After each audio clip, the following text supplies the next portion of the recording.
tous les aspects de beach handball. Il y aura la prochaine fois, la semaine prochaine, la thématique sur l'arbitrage de beach handball.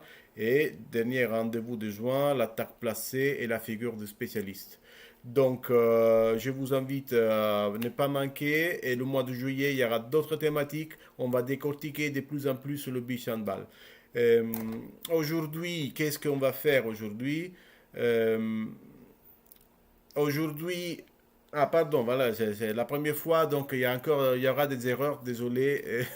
J'ai zappé la présentation du groupe de pilotage de beach handball à la Ligue Sud.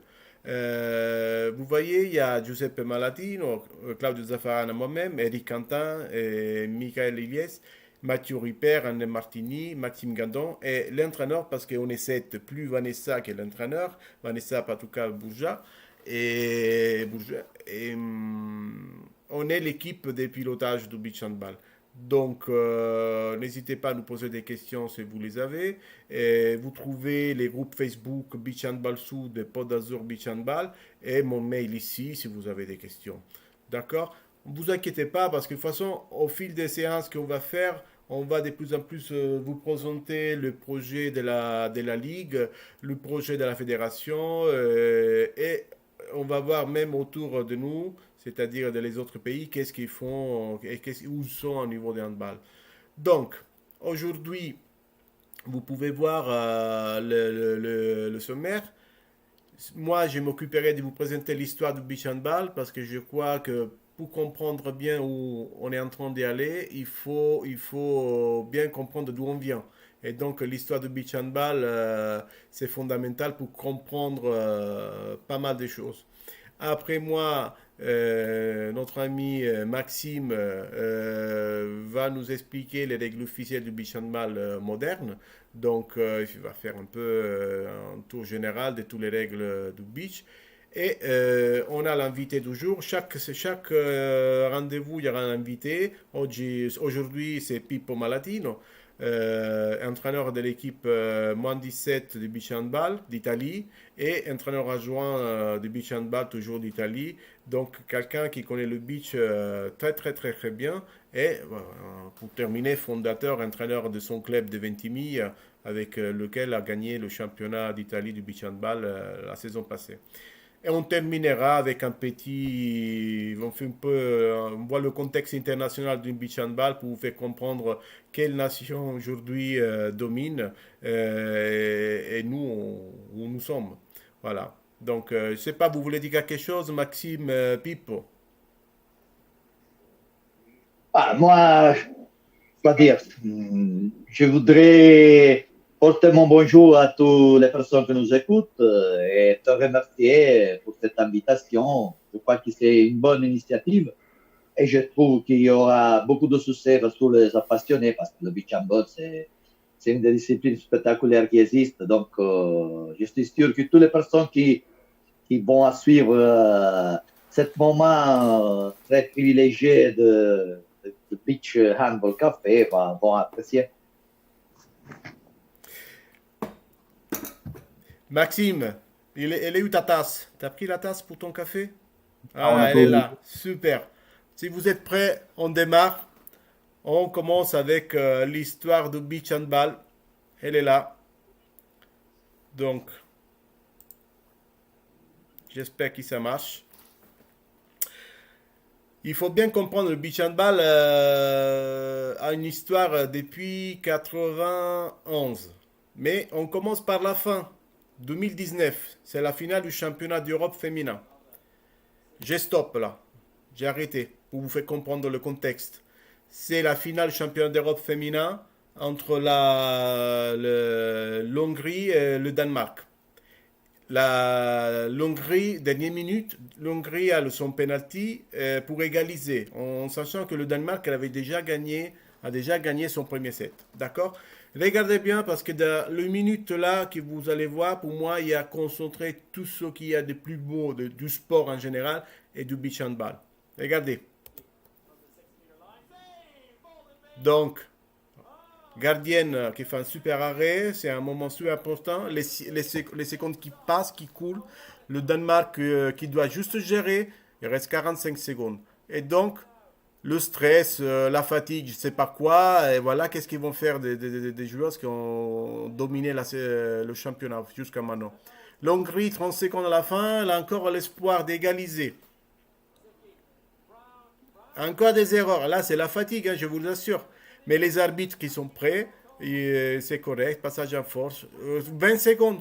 Donc là, il faut juste gérer. Et justement, le collègue entraîneur prend son temps mort. Attention parce que ça va être très, très vite là. Regardez, c'est réparti. Hop,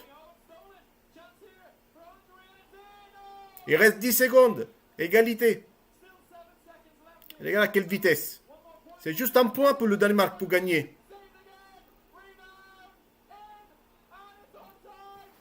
Le Danemark gagne au dernier seconde.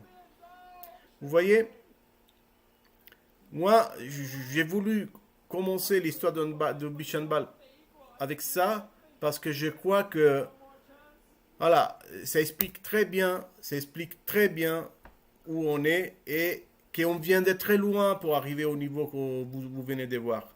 Et on rebondine un peu, on revient en arrière.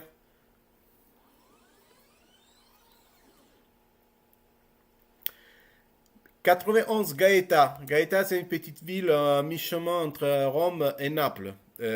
Pourquoi Gaeta? Pourquoi le beach handball est né là-bas? Et on va le voir parce que Gaeta, c'est une jolie ville, comme vous voyez, entourée par la mer et avec des plages énormes. Et ici, la plage fait partie de la vie des habitants des villas depuis toujours. Donc, ils passent moitié de leur vie sur la plage. Et c'est pour ça qu'il y a des sports comme le beach volley qui sont très développés.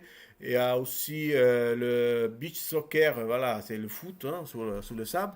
Il y en a il y a aussi le beach rugby. Donc, vous voyez, Gaëta a été toujours actif par rapport au sport de plage. Et ça, c'est après, c'est le beach water polo, né après le beach handball. Mais c'est une version du water polo à la mer.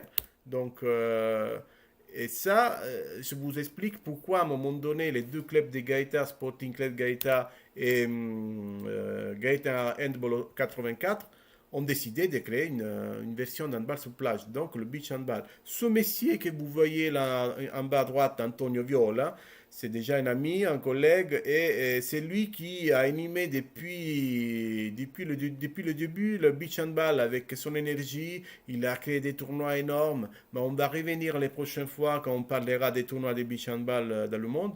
Et c'est grâce à lui qu'à Gaëta, le beach s'est développé énormément. À suivre. La première équipe donc était faite à Gaëta. Ça, c'est le premier tournoi international 92 était fait avec une équipe des Russes. Et là, 92, le mois d'après, c'est le mois d'août. C'est les premières équipes officielles de beach handball en tournoi officiel. Vous voyez, moi, je suis là, je suis le numéro 8. J'avais un petit peu plus de cheveux, mais voilà, pour vous dire que je viens moi aussi de loin. Et là, je vous montre maintenant qu'est-ce que ça donnait à l'époque le beach handball. Donc, vous excusez un peu si c'est pas terrible l'image, mais c'est une bande magnétique numérisée. Donc, vous voyez bien que à l'époque, il y avait que ça. Hein. Donc, sans trop venir rentrer dans les détails techniques, à l'époque, on jouait du handball sur le sable. Il n'y avait pas le 360 degrés, mais on jouait beaucoup avec des kung-fu et il y avait beaucoup plus des tirs d'un point, des buts d'un point. Donc, vous pouvez voir qu'on cherchait toujours le kung-fu, sinon des 1 contre 1. Il ne faut pas sous-évaluer les athlètes que vous voyez là, parce que c'est des athlètes. Ah, attention, vous voyez là? Là, c'est le gardien de but qui fait la montée de balle pour aller au tir. C'est une chose qu'aujourd'hui on voit plus souvent parce que ça a changé. Mais avant, il faut savoir que le gardien de but, comme aujourd'hui, marquait, comptait 2 points. Mais si marqué sur Kung Fu, ça comptait 3 points. Donc, il y avait beaucoup de spectacles au niveau de Kung Fu. Vous voyez là? Et c'est des joueurs, comme je disais tout à l'heure, des très hauts niveaux. C'est des joueurs D1 italiens, des Italiens. Il y a le gardien de but que vous voyez, c'est le gardien de l'Italie de l'époque. Il y a des joueurs, franchement, qui ont gagné aussi des championnats d'Italie à l'époque. Donc, pour vous dire, comme tout le monde s'est investi à fond tout de suite le beach handball. Et regardez aussi le public qu'il y avait. Et ça, c'est un peu ça, c'est toujours le tournoi. Il y avait encore un deuxième terrain. Euh, Tout le monde s'arrachait, tout le monde voulait bien jouer, tout le monde voulait gagner. C'est ça qui nous a poussé, qui ont poussé les clubs à faire quelque chose de plus compétitif et moins loisir. Et ça marchait presque tout de suite. Donc, il y avait toujours des débuts d'un point. Aujourd'hui, on les voit beaucoup moins, hein, on est d'accord. On est d'accord. Il y a quelque chose aussi qu'on voit plus aujourd'hui, c'est-à-dire, on va le voir dans un moment. Oui, vous voyez, le pivot, c'est le gardien de but. Donc, le spécialiste qui joue pivot, c'est quelque chose qu'on ne voit plus aujourd'hui. De temps en temps, vous voyez, c'est parce que le système de changement qu'après Maxime va vous expliquer tout à l'heure, c'était pas la même chose. Donc, on se pouvait se permettre de faire le gardien de but, de mettre le gardien de but pivot. Là, on arrive à l'année d'après 93. C'est l'année du congrès mondial de l'IHF. Et en même temps, il y a eu le premier match international amical entre les Pays-Bas et l'Italie. Également valable comme match de démonstration de beach handball en membre du congrès IHF. Attention parce que là, il y a une petite vidéo pour vous faire montrer que là aussi on vient de loin parce que le mois de septembre, jouer dans un plage des Pays-Bas, je vous assure que c'est pas franchement du tout le rêve, hein. Donc, il faisait froid, il y avait du vent. Mais bon, vous voyez pas, mais à droite, il y avait tous les délégués qui voyaient le match.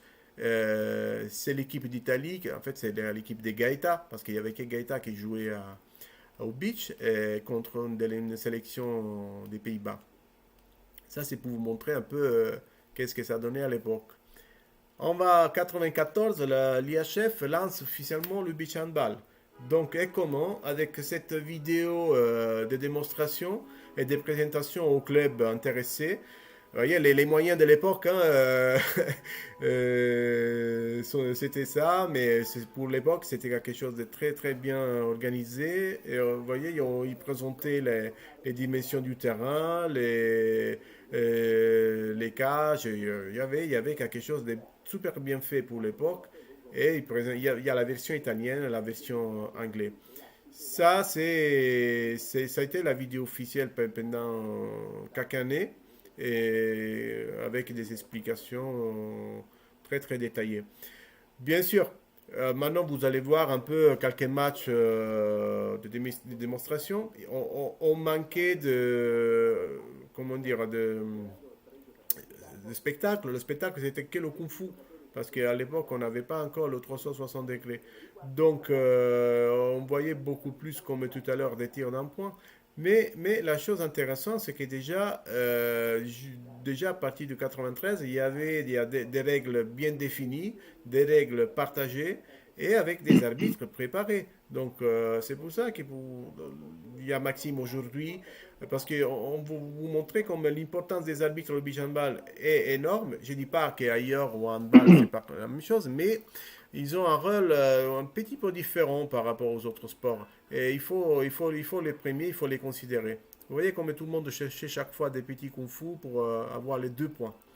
Et ça, quand il y a des règles bien définies et partagées, et là, c'est une garantie de succès au niveau de plaisir, parce que là, les gars, à l'époque, moi j'étais là-dedans aussi, on se prenait plaisir à jouer, on s'éclatait comme des gamins.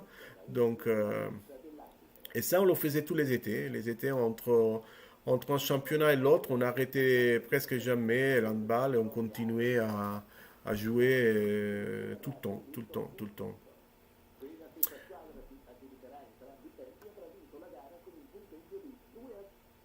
Ça, c'est les affiches de l'époque. Pour vous montrer comme depuis tout de suite, il y a eu un développement de beach handball. De 96, il y a eu le premier championnat italien de beach handball. Il faut savoir, j'arrête là, je stoppe. Il faut savoir qu'en même temps, de l'Italie et des Pays-Bas, il y a eu un troisième pays qui a tout de suite accroché au beach handball, c'est-à-dire le Brésil. En fait, l'Italie est partie faire des matchs démonstratifs à, je crois, Buenos Aires dans le 95 et 96, je crois. Et le Brésil, qui est, comme l'Italie, très passionné des sports de sable, beach volley, tout le reste, a tout de suite compris le potentiel. Après, je vous explique pourquoi je vous dis ça maintenant. On verra les résultats du Brésil aussi. Donc, 96, je disais, on a les championnats d'Italie dans le beach handball. 98, il y a aussi des championnats régionaux et après avec des finales nationales. Et on arrive aux années 2000. Regardez bien là qu'est-ce qui a marqué 2000, premier championnat de European Championship. Et comme par hasard à Gaeta. Donc à partir de 2000, le beach handball prend une ampleur internationale, officielle. Et on va voir. Et ça termine le premier cycle du beach handball des années 90. Et là, on commence les années 2000 qui rassemblent déjà. Vous voyez, là, on est en 2008 en Espagne pour la finale du championnat du monde féminin entre l'Espagne et la Croatie. Vous voyez comme déjà, après quelques années, il y a des tribunes énormes, du public passionné, les équipes avec des tenues de jeu super techniques, et rassemblent déjà à 90% à ce qu'on voit aujourd'hui. À peu près, il y a juste quelques petits détails de différence, mais en gros, c'est la vitesse un petit peu moins vite, rapide par rapport à aujourd'hui, mais c'est presque normal. Mais hop, vous voyez, vous avez vu ça? C'est le détail qu'aujourd'hui on ne voit plus. C'est-à-dire à l'époque, on avait droit de sauter avec un pied. Le pied d'impulsion, on pouvait utiliser un pied. Aujourd'hui, on n'a plus droit. Mais à l'époque, oui. Et donc, les joueuses et les joueurs, ils alternaient leur manière de sauter, voire avec un pied, voire avec deux pieds. Regardez là, hop, voyez là, j'ai stoppé. Donc la joueuse est carrément en train de prendre l'impulsion avec sa jambe gauche, mais l'orientation des appuis est vers la ligne des touches en fait. Et c'était très compliqué pour les arbitres. Allez, vous voyez, même au ralenti, hop. C'était très compliqué pour les arbitres de comprendre si c'était 2 points ou 1 point. Donc c'est pour cette raison qu'après les règles sont évoluées comme on les connaît aujourd'hui et comme Maxime vous expliquera tout à l'heure. Et ils alternaient les filles avec des tirs comme ça ou à pieds joints. Mais déjà, c'était un niveau franchement exceptionnel. Il faut considérer que dans 10 ans, déjà le beach a pris une dimension énorme dans les années 2000. Voilà. Hop. Et pour le moment, c'est la fin. Merci Beach pour votre attention. Donc moi, je termine ma petite présentation de l'histoire de Beach Handball. Je pose juste une question à mes amis. Vous pensez quoi donc de l'histoire que je viens de vous montrer? Ça vous dit quelque chose? Ça vous fait réfléchir? Maxime, à toi. Allez. Donc, déjà en voyant cette petite vidéo, on peut voir en effet que justement en France, on est bien en retard sur ce qui est de la pratique du beach handball, des règles et même de la connaissance de la pratique, vu que c'est arrivé il y a peu et que ça fait depuis les années 90 que ça pousse bien. Donc, on a un gros retard à rattraper, d'où le fait donc on a des acteurs comme Claudio et Pipo ici pour essayer de promouvoir la pratique. Je pense aussi à Jérôme Roland et David Monlor qui sont en train d'essayer de pousser au niveau de la CNA pour la FFHB pour essayer de faire reconnaître cette pratique. Donc voilà, donc merci à tous pour nous aider à faire reconnaître le beach handball. Donc voilà, maintenant après on va passer sur les règles. Pipo, si tu as quelque chose à dire. Moi, à ta place, à la place de tous les Français, je ne m'inquiéterais pas beaucoup. Parce que le mouvement d'handball en France, c'est un mouvement le plus important au monde. Et le beach handball, c'est une des disciplines plus spectaculaires qui existent. Donc, ça suffit de faire venir les jeunes à mettre les pieds sur la sable et que le futur pour le beach handball français est déjà lancé. Bon, là, tout Vous- avance, Pipe. Attends, n'anticipe pas parce qu'après, ça sera ton moment. Donc, tu es en train d'anticiper déjà ta pensée, ta vision des choses. Garde-la encore pour toi parce Ok, qu'on a je hâte de. garde, mais je voudrais dire donc que les images qu'on a vues sont des images qui ont un valeur historique très important. Toi, Claudio, avec ton archive, tu nous fais un petit cadeau aujourd'hui et tout. Nous avons offert des images vraiment dans un contexte qui nous donne vraiment des frissons des fois. Parce que quand on aime le sport, on aime l'histoire, l'évolution du sport et de cette discipline qu'est le beach handball, celle que tu nous as montré, c'est vraiment quelque chose qui personnellement m'a touché. Donc Merci. voilà, les images, je l'ai bien apprécié. Tout ton parcours et toute l'histoire que tu as tracée, c'était vraiment remarquable. Et bon, j'ai fait un appel à tous nos amis. S'il y a quelqu'un qui a du matériel historique qu'il faut partager pour nous envoyer, parce que franchement, on a hâte de voir et connaître tout ce qui est possible du passé. Donc, c'est important le passé de s'en souvenir, hein, parce que comme partout d'ailleurs. Donc, merci. Donc, moi, à ce moment-là, je passe la parole à notre Maxime, c'est l'arbitre, le spécialiste arbitre du groupe, qui va nous un peu parler des règles du beach handball oui, moderne. D'accord? À toi la parole, Max. Donc, je vais faire un petit partage d'écran. Allez. Donc, vous l'avez, ça marche bien. Donc ça, c'est la première plaquette de beach handball sur une tournée qui a été faite donc il y a de ça 2 ans. Là, pour l'instant, pour le premier beach handball café, on va partir sur des règles classiques. Et la semaine prochaine, on reviendra sur tout ce qui est un peu plus compliqué. Donc, du coup, de quoi on a besoin? Un terrain de beach, donc un 27 par 12, un ballon de beach, 2 cages de handball. Alors, pour le ballon de beach, le mieux, c'est d'en avoir 3, parce que justement, comme on a vu, c'est pour le jeu rapide. Un avec lequel on joue et un derrière chaque cage pour pouvoir faire des relances un peu plus rapides. Donc, 2 cages de handball, des lignes pour délimiter le terrain. Qui peut jouer? Donc, des équipes masculines ou féminines. 3 joueurs plus un gardien ou spécialiste. Donc, quand le gardien en fait sort en attaque, c'est un 4e joueur qui a une chasuble, comme on aurait appelé ça à un temps. Et donc, il peut y avoir jusqu'à 6 remplaçants. Le beach handball, c'est un sport fair play sans contact. Donc, les sanctions, le joueur sanctionné quitte le terrain immédiatement. Au prochain changement de possession de balle, l'équipe peut être au complet.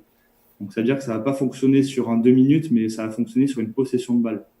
Donc, si un joueur est sanctionné, il quitte le terrain et il rentre l'action d'après. À la 2e suspension, donc à la 2e faute, il est disqualifié. Donc, ça va être en fait comme un jaune puis un rouge. Suite à ça, le score, comment il est compté? Donc, le but normal, c'est 1 point. Le but sur Kung Fu, ça va être 2 points comme le but sur 360 degrés. Le but sur 360 degrés, donc en fait, il va être à 2 points en fonction de l'appréciation de l'arbitre qui va valider si le Kung Fu le 360 est complet ou non. Ensuite, but du gardien donc, ou du spécialiste avec la chasuble différente, ça sera 2 points. Et un jet de 6 mètres, ça sera 2 points également. Donc, comment ça se joue? Ça se joue en demi-temps de 10 minutes qui représente en fait une manche. Donc, il y a 5 minutes de pause entre et un vainqueur par mi-temps. Donc, si, par exemple, on va dire l'équipe A gagne la première mi-temps, il y aura 1-0. Si l'équipe B gagne l'autre mi-temps, il y aura 1 partout. Suite au 1 partout, on passe à l'épreuve de shout-out. Donc, le principe, c'est les 2 gardiens qui se tiennent sur la ligne de but. Le joueur, il a le pied sur la ligne des 6 mètres. Et le joueur passe la balle à son gardien qui peut alors se déplacer dans sa zone. Sur cette action, quelle option on a? Donc, sur un temps de jeu de 3 secondes maximum, donc le gardien peut tirer directement au but. Ça compte 2 points. Où il passe le ballon à l'attaquant qui court vers le but adverse et l'attaquant tire au but. On comptabilise le score comme des buts donc normaux, but normal 1 point, Kung Fu 360, 2 points. Donc, qui les joue? Les 2 gardiens et un joueur de champ. Chaque équipe dispose de 5 tirs au but et les équipes tirent tour à tour. La particularité, c'est qu'on va au bout des 5 tirs au beach handball. Pour tout ce qui est maniement du ballon, donc la possibilité de le faire rouler au sol moins de 3 secondes. C'est ce qui remplacera justement le dribble qu'on peut retrouver en indoor. Donc, il est permis de plonger pour récupérer le ballon et de prendre le ballon posé au sol dans la zone du gardien. Donc, c'est comme en l'apparentant un petit peu au handball, si le ballon roule dans la zone, on a le droit de l'attraper, même s'il est en contact avec la zone. Pour tout ce qui est jet franc suite à une faute ou remise en jeu, donc en touche, les remises en jeu ont lieu avec un pied sur la ligne de touche, jet de coin compris. Les jets francs ont lieu à 1 mètre de la zone du gardien. Et les jets de 6 mètres pénalty ont lieu lorsqu'une chance de marquer a clairement été entravée par une faute.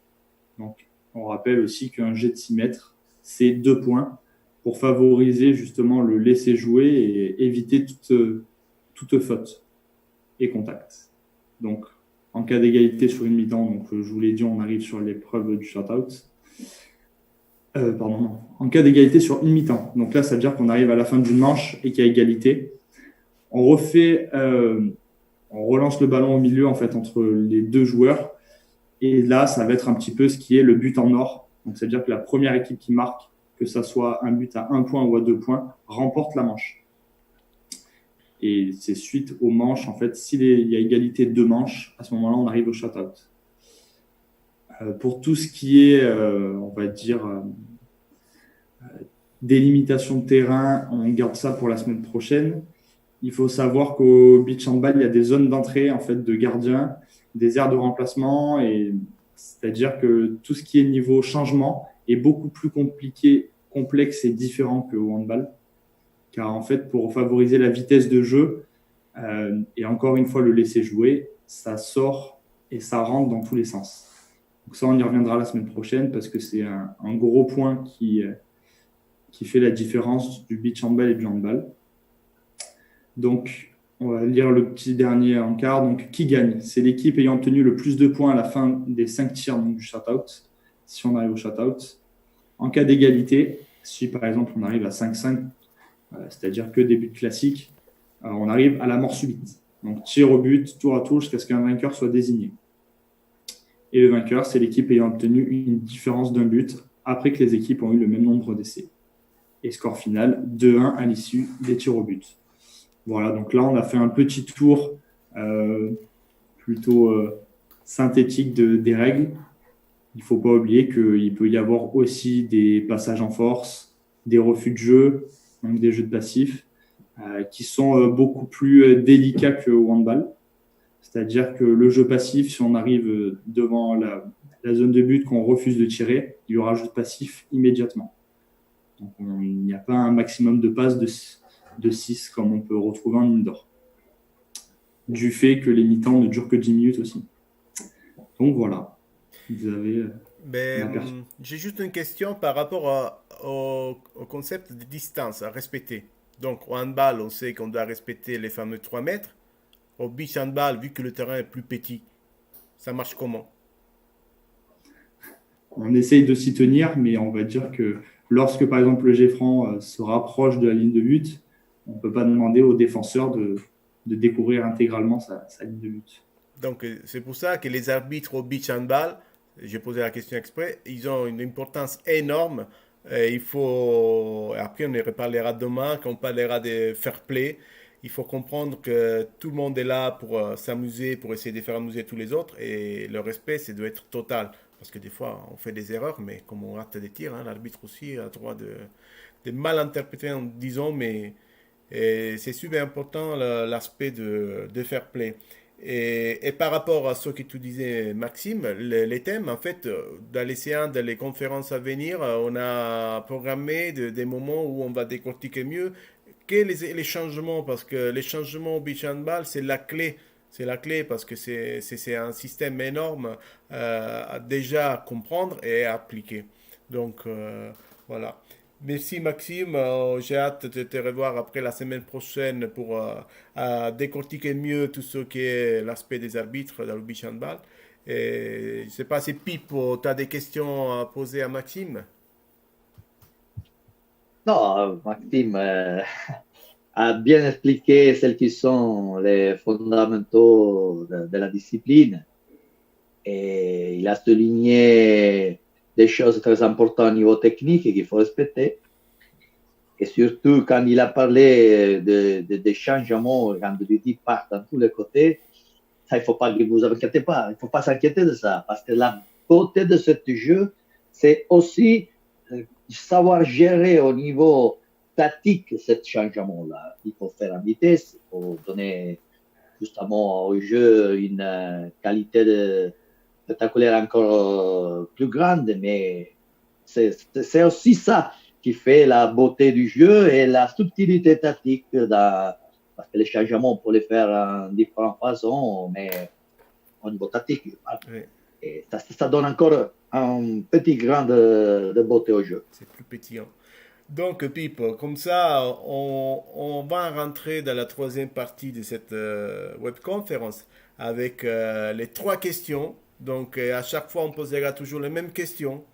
Et je pense que la première question, c'est essentiel. Cher Pippo, pourquoi le beach handball? Je peux te dire dans 2 mots parce que c'est la plus belle discipline reportée sur la sable des sports traditionnels. C'est un jeu spectaculaire. Il y a un plaisir énorme à le jouer, à le coacher, papa, bien sûr. Et donc, je conseille à tout le monde. En plus, ça donnera au club l'opportunité de découvrir une activité qui, du point de vue de la motricité, c'est quelque chose d'exceptionnel encore. Donnera en plus encore à ces joueurs s'il faut s'investir, justement. Et permettre aussi de prolonger la saison dans les périodes où normalement les jeunes vont en vacances, peut-être une culture trop grande. Et, et donc, pourquoi pas les investir dans le beach handball. Aussi pour les joueurs de très haut niveau, c'est quelque chose d'exceptionnel à essayer. Moi, des fois, je trouve des jeunes qui ont quelques doutes à faire, s'investir dans la discipline, mais du moment qu'ils vont la voir et vont mettre le pied dans la sable, le jeu est fait. Donc, un jeu qui séduise. Moi, j'étais toujours pris par ce jeu et je me suis investi avec toute ma passion. J'ai trouvé que c'était peut-être la plus belle chose que j'ai fait dans le sport, m'investir dans le beach handball. Voilà, donc je le conseille à tout le monde. Dis-nous, Pippo, bon, je voudrais bien savoir ton expérience dans le beach, mais tu as parlé des séductions. C'est quand Oui. le moment exact, si tu te rappelles, quand tu étais séduit par rapport au beach handball. Donc, et c'est lié à la deuxième question. Parle-nous de ton expérience dans le beach handball, de ce qui t'a fait, etc. Moi, j'ai eu une grande chance, une chance énorme. Je suis on s'appelle frère, c'est mon cousin, mais on est mon frère. Mon frère, c'est Vincenzo Malatino, qui est une des spécialistes les plus importants de la discipline au monde. C'est l'entraîneur de l'équipe nationale italienne, c'est la personne qui, en Italie, a lancé cette discipline, et avec d'autres personnes aussi. Hein. Je rappelle aussi Marco Trespiti, qui, avec l'équipe Futura, a porté les filles à avoir des résultats exceptionnels. Vincenzo Malatino, c'est une des précurseurs de cette discipline en Italie. Et un grand tacticien, un grand maître. Et donc, c'est avec lui que j'étais séduit dans la discipline. Quand après j'ai vu jouer cette discipline à très haut niveau, je me suis dit qu'il ne fallait pas perdre l'occasion de s'investir, de connaître encore mieux et de se lancer là-dedans. Mon expérience donc personnelle part du tout dans la connaissance de cette grand maître. Après, j'ai commencé, quand j'ai vécu en Toscane, quand j'étais jeune, pendant plusieurs années, je l'ai côtoyé systématiquement. Et quand je suis venu à Ventimiglia, j'ai fondé la Pallamano Ventimiglia et quelques années plus tard, j'ai commencé à présenter cette spécialité à mes jeunes qui m'ont tout de suite apprécié. On a joué les premiers tournois, je me souviens, en 1er de mai à Imperia, l'enthousiasme et donc les petites connaissances que j'avais, on faisait de façon que justement on gagnait cette tournoi et l'enthousiasme est venu avec. Et aujourd'hui à Ventimiglia, tous les gens sont prêts à s'investir et faire le beach handball. Donc on a obtenu des très bons résultats pendant cette expérience.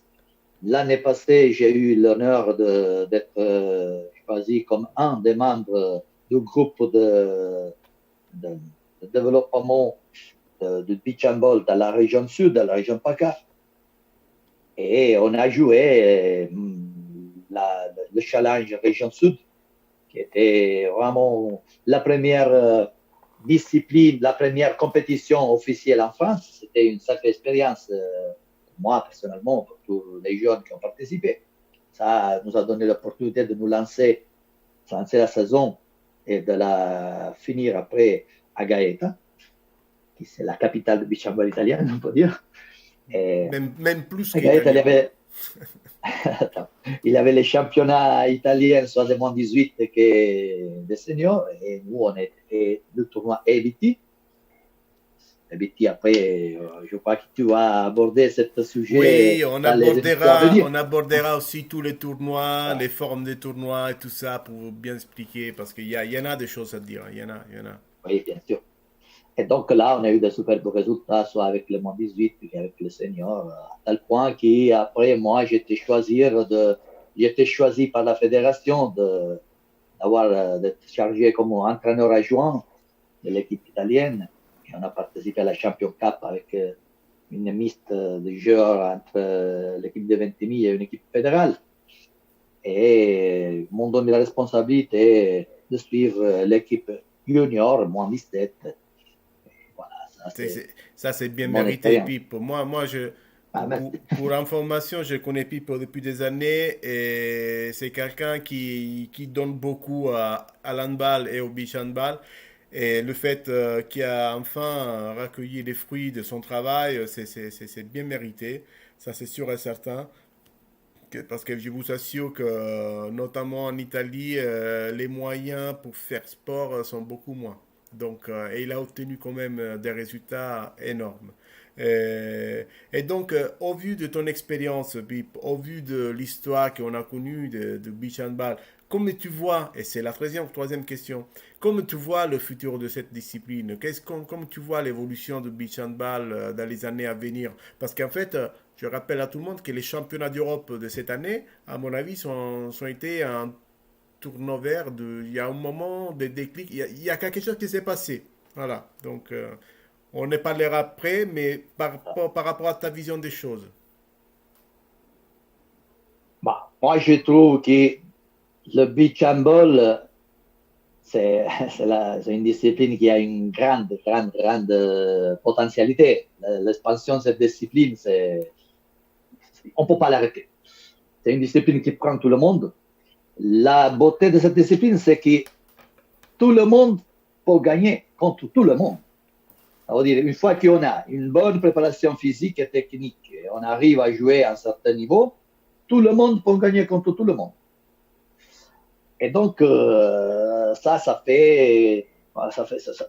va donner l'envie même à des petites nations dans le grand monde de l'handball de s'investir là-dedans. En plus, la discipline dans les Olympiades 2024 qui auront lieu à Paris sera discipline olympique. Donc, quand il y a la médaille olympique, il faut facilement comprendre que les fédérations vont se lancer là-dedans avec toutes les forces ça possibles. Change la donne, ça change, bien sûr. Voilà. En plus, c'est une discipline déjà qui, au niveau des jeunes, il y a déjà un bon parcours. Les jeunes, à niveau international, vont partir toujours avec des championnats d'Europe moins 17. Et ces championnats d'Europe sont qualificatifs pour les championnats du monde. Et les championnats du monde sont qualificatifs pour les Olympiades.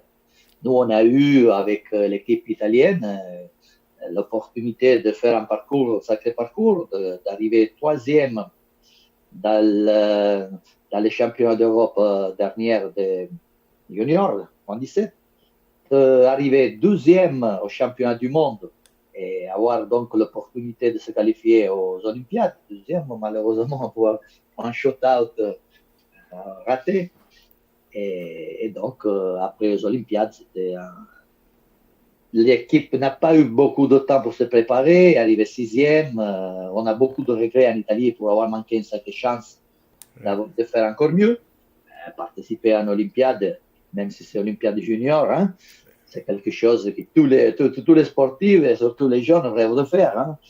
Donc, vous voyez, qu'est-ce qu'il faut dire? L'évolution de beach handball, c'est inarrêtable. Donc, le CIO et les HF, d'abord, le CIO se sont rendus compte que c'est une discipline absolument spectaculaire, fantastique, qui est charmante. Et donc, je vois que des grosses succès pour cette magnifique discipline dans le futur. Je te remercie, Pipe, parce que, en fait, je rebondis sur ce que tu as dit par rapport aux nations qui ont pris, comment dire, conscience de l'importance de ce sport. Il y a les grosses puissances du handball, le Danemark, par exemple, qui ont pris conscience. Et le Danemark, dans les championnats d'Europe, a gagné garçons et filles. C'est quelque chose d'énorme. Et comme tu as dit tout à l'heure, Pipe, c'est pas évident au beach handball de le faire parce que c'est. Tout à l'heure, je vous ai montré une petite minute de match de finale. Mais ce que vous avez vu dans la finale, c'est presque à chaque match, soit si c'est un match de poule, soit si c'est un match, si un match de qualif en quart de finale. La suspense et l'émotion, c'est presque chaque match. Presque chaque match. Donc, les matchs de beach handball sont que de money time tout le temps. Oui, c'est ça. Donc, on joue vite, c'est 10 minutes, c'est que de money time. On ne peut pas faire rater, on ne peut pas baisser la concentration. Si on baisse la concentration, même si c'est un très haut niveau, on risque de perdre le set. Déjà, gagner un set, ça veut dire aller au shootout. C'est une loterie. Oui, c'est la loterie. Oui. Et gagner un set de 10 perdre un set de 10 et gagner un autre d'un point, c'est la même chose. Ça veut dire que après le premier set, tous les comptateurs sont remis à l'heure. Et donc, on a encore des chances de pouvoir gagner. Donc, c'est pas jamais jouer un match de beach handball. Et là, tu as montré des sacrées images dans la finale féminine entre les Croates et l'Hongrie. Parce que c'était entre la Danemark et les Hongries, parce que c'était vraiment celle qu'on peut voir souvent dans un match de beach handball. Spectacularité, pathos. C'est tout celle qui fait la beauté de ce sport. Et qui est que le connaît vraiment, à la fin, il reste attaché. C'est comme si des sirènes ont été chanter un chant très mélodieux et toi, tu te fais attraper là-dedans. Ah oui, on est tombé malade. On est malade de beach handball, ça c'est sûr et certain. Et on profite donc pour passer dans la dernière phase donc de notre petite rencontre conviviale. Donc, on va faire on jette un coup d'œil. On jette un coup d'œil au contexte international. On va voir un peu qu'est-ce qui se passe dans le reste du monde. Donc, attendez que j'essaye de affichage. Ah, voilà. Donc, vous voyez, ça c'est le classement EHF par rapport aux garçons.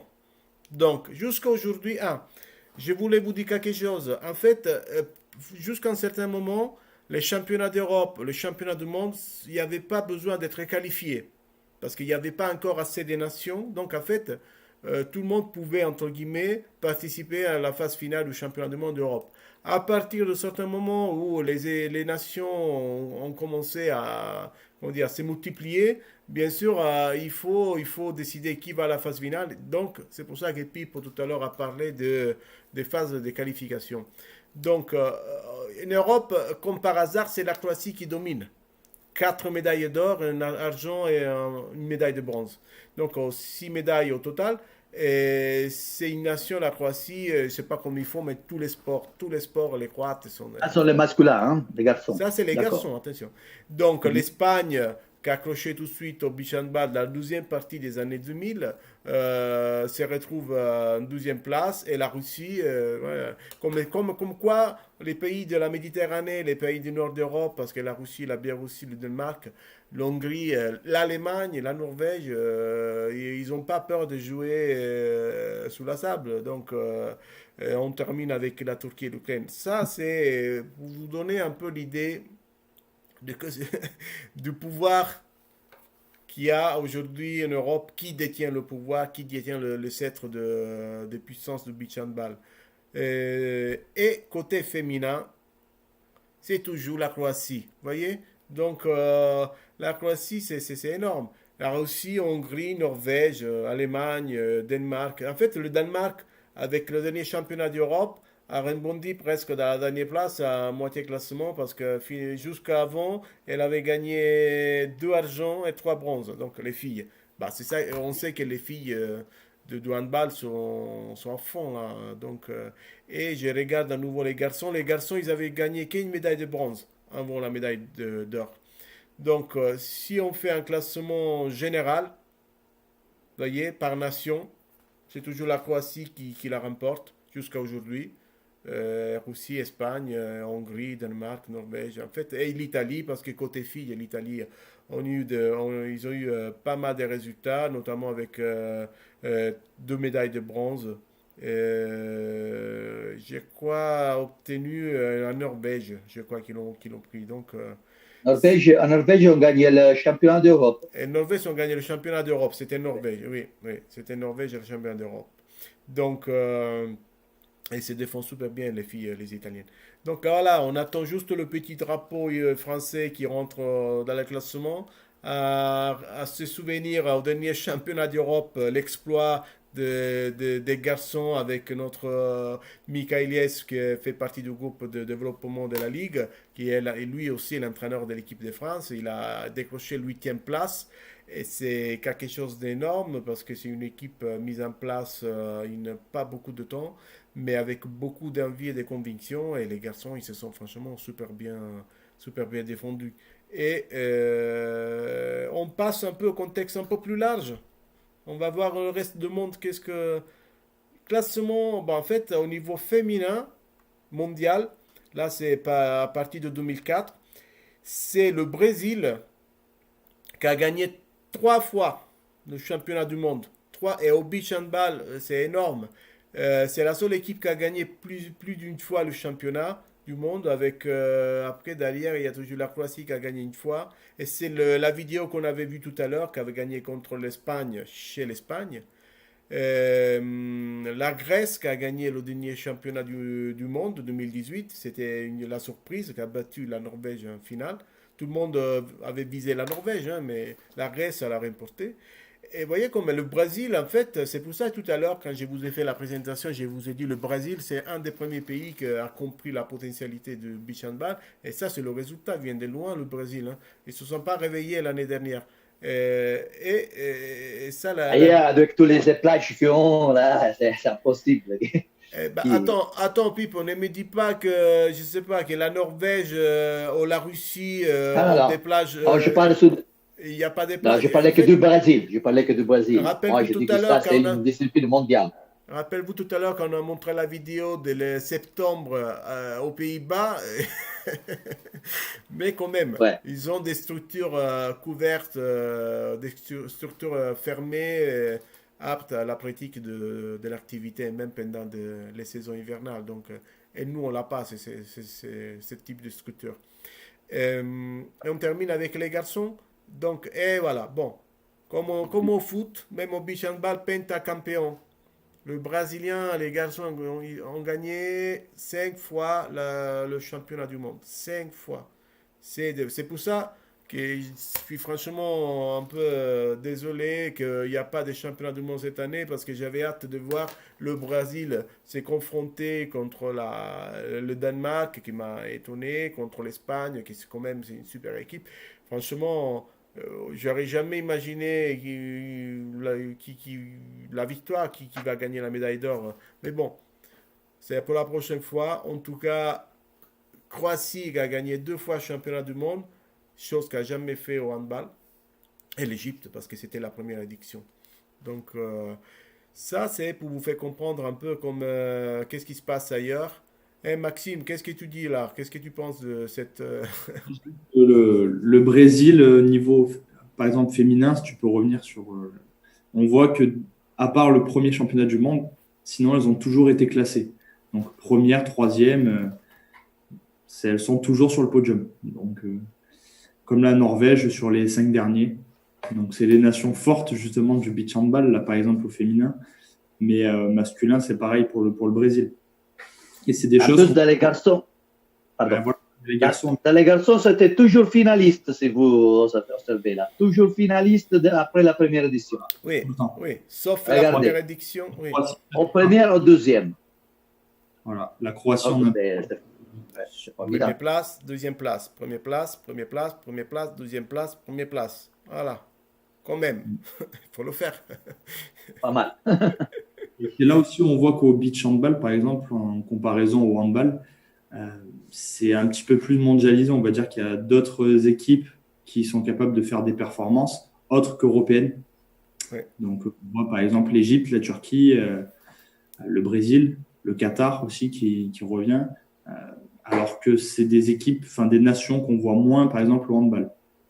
Oui, oui, oui. D'ailleurs, c'est pour cette raison qu'au JO, on verra le beach handball. C'est un sport un peu plus global par rapport au handball. Attention, moi, je suis pas contre le beach ou contre le handball. Moi, je suis pour la totale complémentarité, si on peut dire comme ça. C'est-à-dire, c'est deux sports qui vont ensemble. Et il faut développer cette philosophie parce qu'à mon avis, le Brésil, notamment les filles, quand elles ont gagné la première fois le championnat du monde de handball, elles venaient déjà, c'est des filles qui venaient déjà d'adopter le beach handball comme sport estival. Donc, c'est pas par hasard. Et je crois qu'il faut beaucoup, beaucoup développer ça. Euh, Après, je reviens sur les documents que j'avais partagés tout à l'heure. C'est...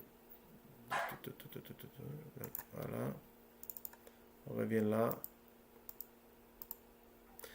C'est pour cette raison que la prochaine fois, on va décortiquer mieux tout ce qui est l'aspect de l'arbitrage.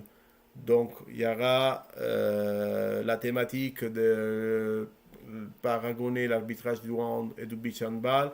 Il y aura aussi le fair play, comprendre l'aspect, comme les joueurs et les joueuses interagissent avec les arbitres et les dirigeants et le public. Et je pense que c'est une tâche propre des arbitres de gérer cet aspect-là. Parce que c'est eux qui détiennent, comment dire, les clés du camion, on dit comme ça. Surtout, il n'y a pas que l'aspect technique. Sans les arbitres au beach handball, tout ce qu'on voit de spectacle, ça deviendrait n'importe quoi. Donc c'est pour ça que j'ai choisi de donner comme thématique priorité les arbitres. Après, à partir de la troisième séance, on va décortiquer mieux les aspects techniques, notamment l'attaque placée et la figure de spécialiste. Parce qu'il faut bien comprendre que l'attaque placée, c'est un monde. Parce qu'en beach handball, on joue tout le temps en infériorité numérique ou supériorité numérique, en fonction de qui attaque et qui défend. Donc, oui, si on attaque, on est toujours en supériorité numérique, on défend toujours en infériorité. Donc, il y a tout un aspect mental qui change, qu'il faut gérer. D'accord, donc on va travailler ça, il y aura d'autres invités. On essaiera quand même de vous donner le maximum d'informations et beaucoup, beaucoup, beaucoup de passion. Donc n'hésitez pas à nous contacter. Attendez, je vois. Merci sur tous les podiums sauf un. Oui, donc c'est Eric Quentin parce qu'on a des petits messages en chat. Eric Quentin qui justement souligne comme le Brésil, sauf une fois, était tout le temps sous le podium, comme avait dit Maxime tout à l'heure. Et donc, voilà, je vous invite à suivre attentivement. N'hésitez pas à nous laisser des messages, à nous envoyer des mails. On est là en totale liberté, totalement détendu, voyez, pour, pour s'amuser, s'éclater autour de ce sport-là. Et un remerciement spécial à Pippo et Maxime pour cette première rendez-vous parce que je vous assure que l'organisation technique, c'est pas évident, mais on est arrivé. Je suis content et j'espère que ça vous a plu. Pippo et Maxime, je vous donne la parole. Vas-y, Pipo, commence. Alors, moi d'abord, je voudrais te remercier, Claudio, parce que être présent à cette première rendez-vous, c'était pour moi un honneur. Donc, je trouve que ça, c'est une initiative fantastique. À travers cette moyenne, on pourra expliquer, tu pourras expliquer beaucoup de choses sur cette discipline fantastique. Donc, je te remercie vraiment du profond de mon cœur de m'avoir invité. Et je voulais remercier aussi les personnes qui nous ont écoutés et qui ont eu la patience d'écouter toute cette belle chose que je crois qu'on a dit. À toi, Maxime. Alors, merci à Claudio pour l'initiative et de m'avoir convié à ce premier Beach Handball Café. Du coup, aussi, merci à tout le groupe pilote de Challenge Beach Handball Région Sud. Donc, avec Eric, Vanessa, Mathieu, Mika, Anne, maintenant Claudio et Pipo. Parce qu'on a commencé ça il y a pas très, très longtemps non plus. Il y a 2 ans, il me semble bien. Et on arrivait à faire quelque chose de pas mal l'année dernière sur le Challenge. Et maintenant, chaque année, on progresse, on propose d'autres choses. On arrive à faire connaître ce sport un petit peu à plus de monde. Donc voilà, merci à ce groupe-là d'avoir permis de monter justement ces lives sur YouTube. Voilà, le chemin est encore long, mais on va y arriver. Et merci à tous ceux qui nous ont écoutés. Merci Maxime, merci Pipo, merci à tout le monde.